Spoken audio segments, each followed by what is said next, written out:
discussion around innovations evolving in the sea service space. It includes technology, but it involves other components too. Matt Jones is CEO of Sigma Defense Systems.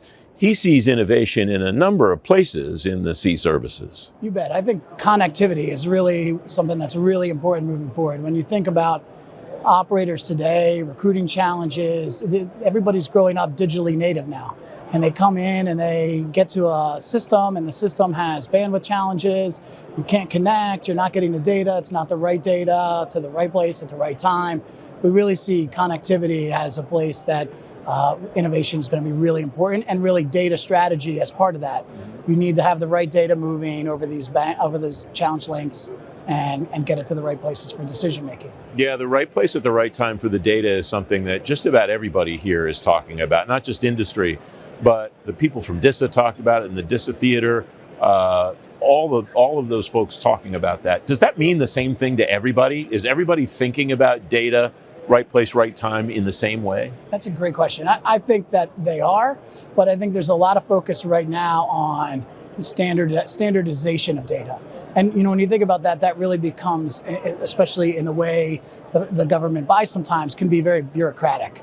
And really what you want to do is not be so concerned about, does this data look like that data? You want to just make sure that the operators and the warfighters get the data. And I think sometimes the focus gets placed in the wrong areas.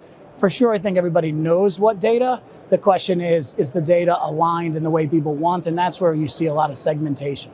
So one area where data is important in that way is in CJADC2. They added the C to indicate the partnerships with the United States allies around the world and so on. What challenge does that present regarding standardization and the exchange of data? So I think that the JADC2, CJADC2 thesis is spot on. But if you think about it, it really is kind of like boiling the ocean, right? The government is, the way that we buy, we have program offices that are responsible for comms, program offices that are responsible for analytics, program offices that are responsible for platforms, and those program offices are not always coordinated. And so you end up buying something that doesn't work with something, that can't run on something, or doesn't fit on a platform. So I think the challenge just gets bigger and bigger as you bring in the mission partner environment. For sure, we think that there's got to be a look at security levels of data, and what can we share, what can't we share.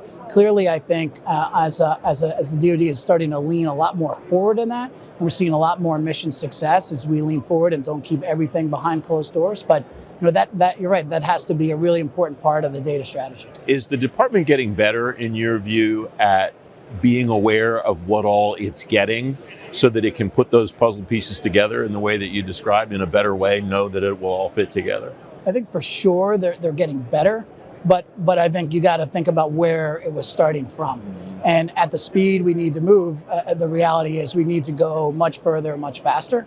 I'm hoping that we see the right people in the right roles with the right approaches, and that can really accelerate. I have no doubt that we will catch up as a nation, but for sure that's a challenge today, is making sure that everything is integrated and plugged in and working together.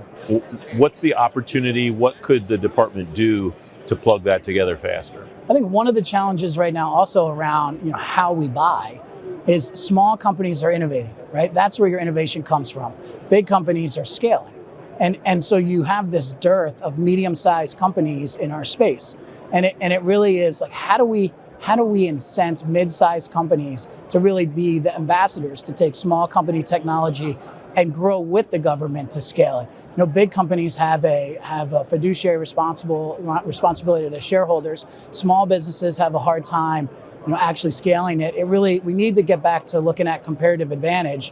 What are each company's sizes? Why are they doing what they're doing? And how do we reward the mid-sized companies who can really grow with the mission? With the side benefit of growing the defense industrial base, creating more competition for the department, I imagine.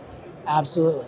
It's an interesting thing. I think sometimes if a mid-sized company was to bid the next, naval ship, immediately the government would say they can't scale, they can't do it. But if it's something very innovative, right, the government doesn't look at that and say, the big companies, the scale player, they don't really specialize in innovation. And so it's all about acquisition process and how money flows and who wins the work, and doing it in a strategic way. Matt, it's great to have you on the show. Thanks for your time. Thank you so much for having me. This is great.